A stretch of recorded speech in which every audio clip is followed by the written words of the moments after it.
안녕하세요. 저는 70세이고 현재 임대업으로 먹고 살고 있습니다.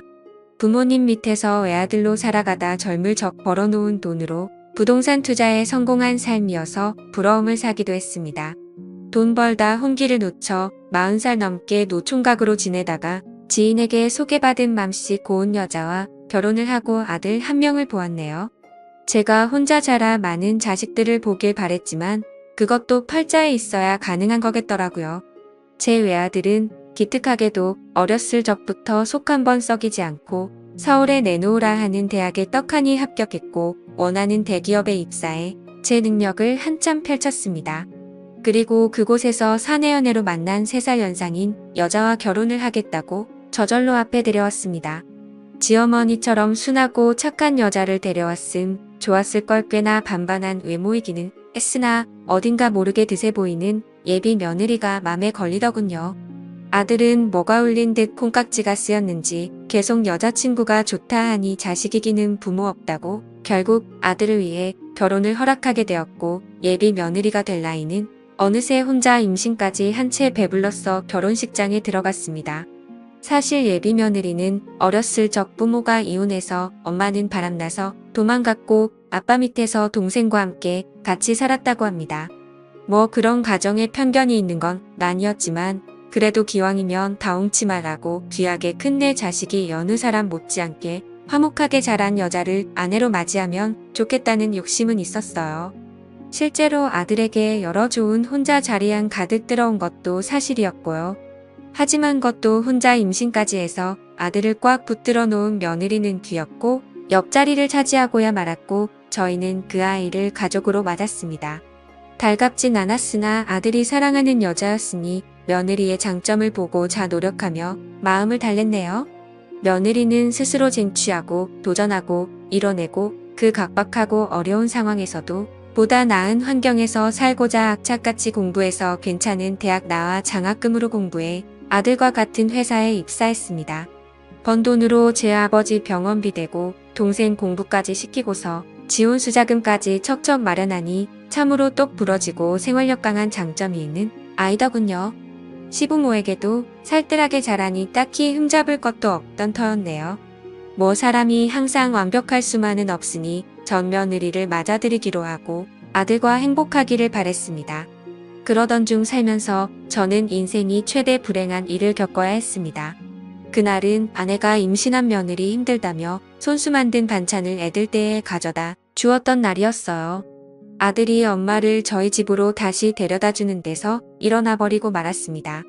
역주행하는 음주 차량을 미처 못 보고 아들은 그대로 박아버렸고 그야말로 처참한 상태에서 음주 운전자를 비롯한 저의 아들 제 아내까지 저 세상으로 가고 말았어요. 소식을 들은 뒤 정신을 도저히 차릴 수가 없겠더라고요. 세상에 말도 안 돼 늙음하게 여행이나 잘 다니자며 행복하게 살길 바랬던 착했던 제 아내와 제 목숨과도 같던 제 아들 녀석이 저만 두고 세상을 등져버렸다는 소식에 저 혼자 이 남은 세상 살면 뭐하나 싶어 나쁜 생각마저 들었습니다만 며느리가 곁에서 힘을 주었습니다. 아버님 그러시지 마세요. 어머님이랑 그이 잘못된 건 너무나 안타깝지만 산 사람은 살아야죠. 제가 부족하지만 더 잘할게요. 이제 제 뱃속에 아기도 태어날 테고 그렇게 저희 가족 다시 한번 잘 살아요 하며 자신의 배를 어루만지는 며느리. 따지고 보면 제 처지보다 며느리 처지가 더 가여울 법인데 노인네가 앞길 창창한 청산과 부된 며느리를 위로해 주지는 못할 망정 이런 약한 모습을 보이니 차마 부끄러운 면이 서질 않더라고요. 미안하다가 아버지가 내 마음 헤아리지 못하고 그저 내 생각만 했구나. 내 뱃속에 태어날 우리 손주도 있는데 내 말대로 산 사람은 살아야 하는 게 맞구나. 아버지가 앞으로 단단히 마음 먹고 우리 손주 봐서라도 못다한 사람 목까지 잘 살쪘구나 하며 며느리와 서로 다독여주기도 했네요. 며느리는 얼마 안가 출산을 했지만 며느리 곁에 있는 사람은 오직 저밖에 없었습니다. 출산하는 그 희망 순간마저 제 안사람도 아들도 아무도 없다는 게 참으로 서글프더이다. 며느리와 저는 호를던 신인 상태에서 서로를 의지하며 손주와 인사를 했고 제 손주 녀석은 태어날 때부터 아비 얼굴조차 보지 못한 가엾은 신세가 되었습니다. 저는 손주를 아들만큼 비어겨 며느리에게 넉넉하게 생활비를 주며 어디 밖으로 일할 생각하지 말고 오직 손주 녀석만 신경 쓰고 잘 키우라 했습니다. 처음에는 괜찮다며 제 아이니 제가 복직해서 돈 벌어 아들 교육시키겠다 했지만 그래도 어디 그런가요? 제가 없는 사람도 아니고 건물 임대로만 웬만한 잘 나가는 월급쟁이 분급 이상 나오는데 저는 손주와 딱 한 며느리를 위해서 아낌없이 내주었습니다.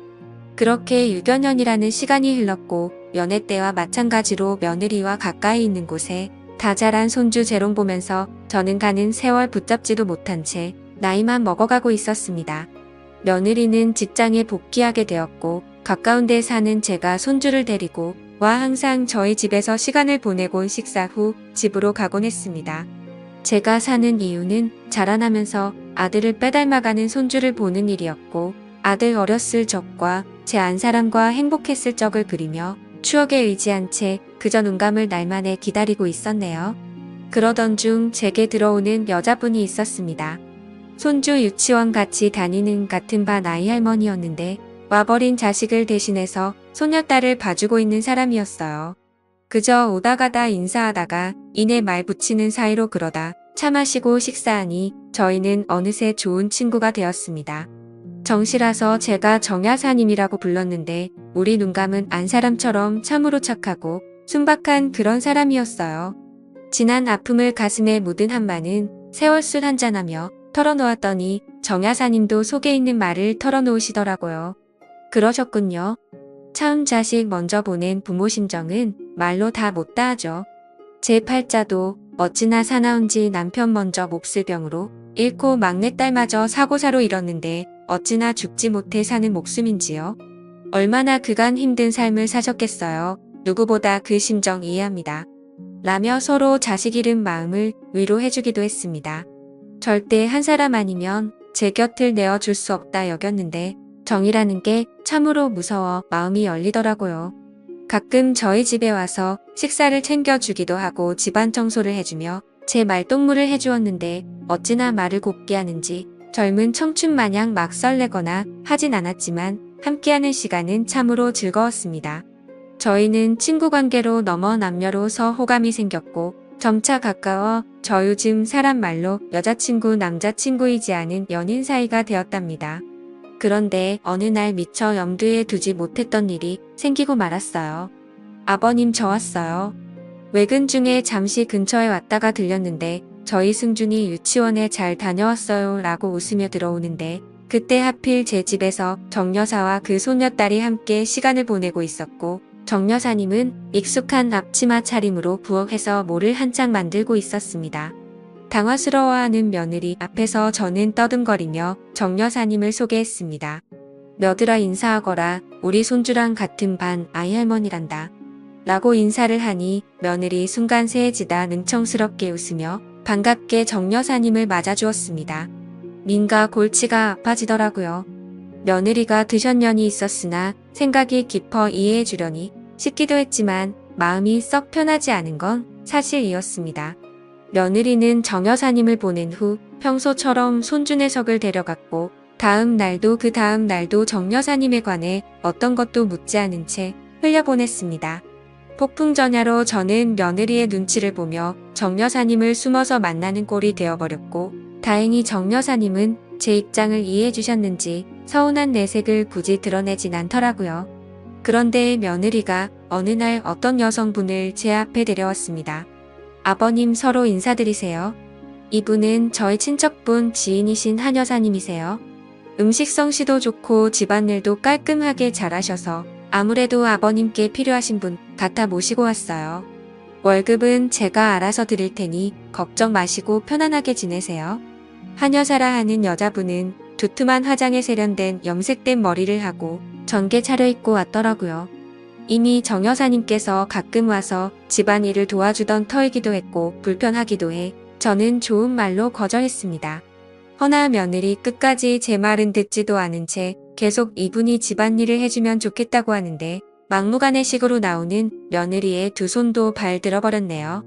아니나 다를까 한 여사가 오고 나선 정 여사님은 집에 자연스레 발길 이뜸하게 되어버렸고 그 틈을 탁 한 여사는 제게 다가오기 시작했습니다. 늙음하게 여자복이 터졌는지 한두 번 피하고 거절하니 한 여사는 자존심이 상했는지 노골적으로 저를 유혹했습니다. 오늘 저 집에 안 들어가도 돼요. 제가 얼마 전 와인 한 병을 선물로 받았는데 향기가 아주 그윽하더라고요. 저랑 괜찮으면 한 잔 부딪혀요. 라며 제게 잔을 내밀었고 저는 여러 번 괜찮다 사염이 있지만 밀어붙이다시피 억지로 주는 와인 한 잔을 마신 후 정신 못 차린 채 그대로 골아떨어져 버리고 말았습니다. 그 다음날 깨나 보니 깔끔하게 정돈된 방에 어느 때와 똑같은 아침을 맞아 전 안도를 하며 숨을 쉬었고 날이 밝을 때 손주를 유치원에 데려다 주며 정 여사님과 마주쳤는데 정 여사님이 어느 때와 다르게 제게 비속고침 말씀을 하시더라고요. 승준 할아버지가 저 말고 댁에 계신 분이랑 그런 관계인 줄 몰랐네요. 그렇게 여러 여자를 거느리시는데 소질 있으신 분이신 줄 몰랐어요. 진짜 부끄러운 줄도 모르고 실망이네요. 라며 말씀을 하시곤 제 곁을 지나가시는데 이게 다 뭔가 싶었습니다. 다 오해라며 전 집에 있는 사람하고 아무 관계도 아니고 그 댁은 며느리가 데리고 온 친척의 지인분이고 단지 우리 집에 집안일 도와주시러 오신 분이다라고 설명했으나 감정에 앞서는 정 여사님께는 씨알도 안 먹히는 얘기였습니다. 정 여사님하고 멀어지자 그 틈을 이용해 집에 있던 한 여사는 제 맘에 들기 위해 꽃단장을 하고서 찾아와 말동무도 해주고 집안일도 깨끗하게 쳐주고 정 여사님이 제게 했던 일로써 제 마음을 사로잡으려 했습니다. 게다가 벼랑간 며느리까지 등장해 꽃다갈과 봉투를 내밀더라고요. 어머, 두 분 너무 잘 어울리세요. 그렇잖아도 제가 공연 티켓을 선물 받은 게 있는데 저 혼자 가기는 뭐 하던 참이었거든요. 요새 잘 나가는 트로트 가수 공연이니 두 분이서 오붓하게 잘 다녀오시고 분위기 좋은 호텔 디너 뷔페 티켓도 함께 넣었으니 좋은 시간 보내시고 오세요. 라며 며느리까지 지원 사격을 해주니 배뜸 흘러가는 상황을 보아하니 며느리가 손을 썼는지 이런 상황을 다 염두에 두고 계획한 것 같더라고요. 워낙 영리하고 빠삭한 아이니 애써 저에 의해 그랬다고만 생각하려 했습니다. 뭐 사실 저 역시 정 여사가 그렇게 나오니 막상 실망스러움에 한 여사를 굳이 피하려 하진 않았지만 사람이 알면 알아갈수록 구관이 명관이다라는 말처럼 교양도 지식도 풍기는 외모의 분위기도 여러모로 정 여사님을 대신할 수 없겠더군요. 오히려 한 여사를 통해 정 여사님에 대한 제 마음이 확고하게 자리 잡음을 느꼈고 저는 용기 내어 다시 한번 정 여사한테 다가가기로 했습니다. 저는 한 여사의 감시를 피해 몰래 정 여사님을 놀이터 길편으로 불러내었고 그간 구구절절 심정을 쏟아내며 제 진심을 전해주었어요. 그러자 정 여사도 어쩔 줄 모르고 서 귀엽고 여린 맘에 눈물을 훔치더라고요. 저도 실은 승준 할아버지가 보고 싶고 그립고 했어요. 제가 왜 그렇게 퍼부었나 반정도 많이 했고요. 하지만 생각할수록 제가 다가설 자리는 없는 것 같아 제 맘을 정리하기로 했습니다.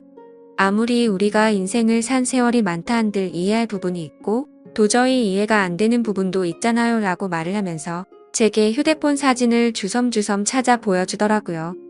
그런데 이게 웬일인가요? 저는 휴대폰 사진을 보고 그야말로 숨이 턱 막히는 기분을 느꼈습니다. 그 사진은 바로 저와 한 여사가 한 이불을 덮고 자고 있는 모습이었어요. 그 사진이 정 여사님께 전송이 되었다는 겁니다. 저게 언제인지 생각해보니 아무래도 그때 한 여사가 제게 줬던 와인을 마시고 잠시 잠들었던 그날 같았어요. 학렬이 치받는 게 나 모르게 이런 일을 저지른 한 여사를 도저히 가만둘 수 없겠더라고요. 모종의 음모가 도사리고 있다. 여긴 저는 당장에 한 여사가 있는 집으로 들어가려 하는데 어쩐 일로 저 멀리서 며느리 차처럼 보이는 차량이 보였습니다. 평일이라 당연히 회사에 갔을 줄만 알았던 며느리는 연차를 낸 건지 어쩐 건지 가까이 다가가 보니 옆에 익숙한 얼굴에 한 여사와 얘기를 나누고 있었네요. 헌데 그 둘이 하는 얘기가 윈가 심상치 않았습니다. 야, 나 도저히 못하겠다. 저놈의 빡빡한 영감탱이 하나부터 열까지 다 맞춰주는데도 넘어올 기미가 단일도 없어. 저런 별 볼 일 없는 퉁퉁한 여인네랑 이런 신랑이 하는 것도 자존심 상할 판국에 이딴 대접 받아야겠니? 하며 더운 듯 부채질을 하고 있는 한 여사 삐축하게 노려보며 며느리가 입술을 깨물며 대꾸하더군요. 그래서 지금 재산 50억을 그 별 볼 일 없는 퉁퉁한 여인네한테 뺏기겠다고. 엄마 우리 아빠 돈 못 번다고 그놈의 돈 쫓아서 남편 자식 버리고 같이 일했던 사장놈하고 도망간 거 아니었어? 이렇게 돈 좋아하는 양반이 50억을 눈앞에 두고 포기하겠다고. 시아버지가 엄마한테 안 넘어올까봐 자신 없어진 건 아니고. 엄마 이게 대체 무슨 소리야? 분명 며느리가 한 여사한테 불렀는데 며느리는 어렸을 때 어머니가 바람나 집 나갔다고 했는데 그 엄마가 바로 한 여사라는 말입니까? 비틀거리며 거의 쓰러지기 직전이었던 전 금수만도 못한 모녀의 대화를 마저 들었습니다. 며느리의 말에 분이일했던 한 여사는 눈알이 뒤집힐 정도로 소리를 지르더군요. 자신이 없어. 너 따 그 여자와 날 비교하는 건데. 나의 사람 취급도 안 했던 네가 재산 상속 때문에 날 내 시아버지 옆 자리에 심어놓으려는 주식검은 속내 뻔히 아는데 네가 나한테 이따위로 나와도 돼. 아쉬운 게 누군데. 서로 아쉽지 않아. 엄마는 시아버지 곁에서 받을 호감까지 생각하면 나한테 저래도 모자랄 판이야. 시아버지 저 세상 가고 나면 남은 재산 반반씩 나누기로 했으면 잘 해야지. 50억이 거저 떨어지는 줄 알아. 죽 써서 정여사인지 뭔지 그 여자 주기 싫음 제대로 좀 하자고. 라고 얘기하더라고요. 그 소리를 듣는데 얼마나 손발이 부들부들 떨리던지. 손주를 봐서 그간 믿고 있었던 며느리한테 뒤통수 제대로 맞았던 저는 모든 진실을 안 이상 더 이상 가만히 있을 수 없었습니다. 떨리는 손을 가다듬고 애써 제 전담 변호사한테 전화를 넣으려던 찰나 그때 한 여사가 며느리한테 찍소리도 못하고 씩씩거리며 나오더군요. 어머 깜짝이야. 아니 세상에 왜 여기 있어요? 설마 지금 여기서 우리 애기가 엿들은 거예요. 어머 기가 막힐 노릇을 당한 게 누군데 그 배치 같은 여자는 저를 보더니 오히려 자기가 기가 막히다며 황당하다는 얼굴을 하고 있는데 지 엄마 얘기를 듣던 며느리는 단걸음에 달려와 경악하며 아버님 이게 어떻게 된 거냐면요. 말을 주춤거리자 저는 며느리를 붙잡고 흔들며 배신감에 치를 떤 채 절규했습니다. 며느리는 한동안 가만히 제게 당하고만 있다가 기왕지사 엎어진 일 갈 때까지 가보자란 심경으로 절 뿌리치며 뻔뻔한 자태로 내지르더군요. 내가 부끄럽긴 뭐가 부끄러워요? 어머님이랑 우리 그이한테 부끄러운 건 아버님 아니에요. 시어머니 밖에 없으셨던 분께서 이제 와서 무슨 부귀영화를 누리겠다고 그런 여자랑 재혼을 할 생각을 하시냐고요. 그럼 우리 아들이랑 저는요. 낙동강 오리알대라고요. 그 여자네 자식들은 이미 아버님이랑 지네 엄마랑 결혼하는 줄 알고 아버님 건물주인 거 알고 아주 신났던데. 그럼 며느리인 저와 제 아들은 어떻게 되는 건데요? 제가 뭐 때문에 여태까지 재혼 안 하고 아버님 곁에 있었던 노고가 몇 년인 줄 아세요?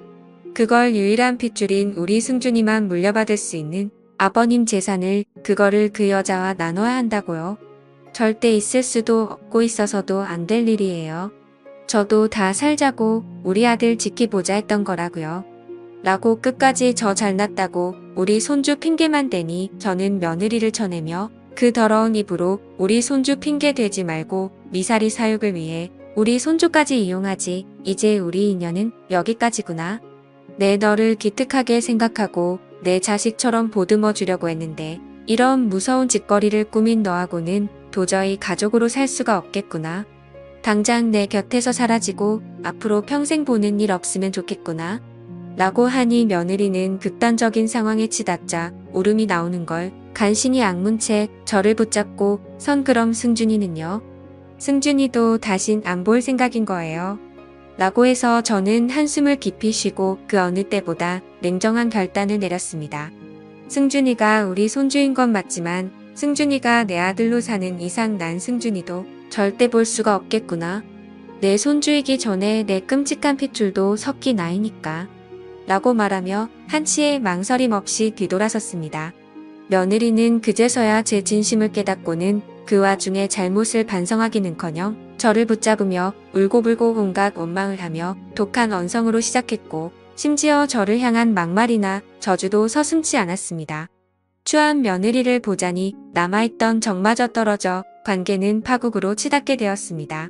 믿는 도끼에 발등 찍힌 저는 사람이 무서워져 더 이상 사람을 만날 수가 없는 지경에 이르렀고, 심지어 미래를 함께하고 봤던 정여사마저 믿을 수가 없어 모든 인간관계를 정리한 채 살아나가고 있습니다. 그게 벌써 2년째이네요. 가끔 며느리와 손주가 곁에 있었던 지난 세월이 그리울 때가 떠오릅니다. 이렇게 된 건 다 누구의 잘못인 걸까요? 제가 뒤늦게 정여사와 만나 재혼하려는 게 그렇게 큰 문제였던 걸까요? 며느리가 그런 천인공노 할 일을 저지를 만큼 만약 그렇다면 시간을 돌이키고 싶네요. 아무 일도 일어나지 않았을 때로 돌이키고 싶습니다. 오늘따라 먼저 떠나 나들과 제 아내가 참 그립습니다. 어쩌면 다시 만나지 못할 귀여운 손주 녀석도요. 어서 이 끔찍한 운명이 끝나길 바라며 괴로움을 털어놓고자 사연을 보내봅니다. 감사합니다.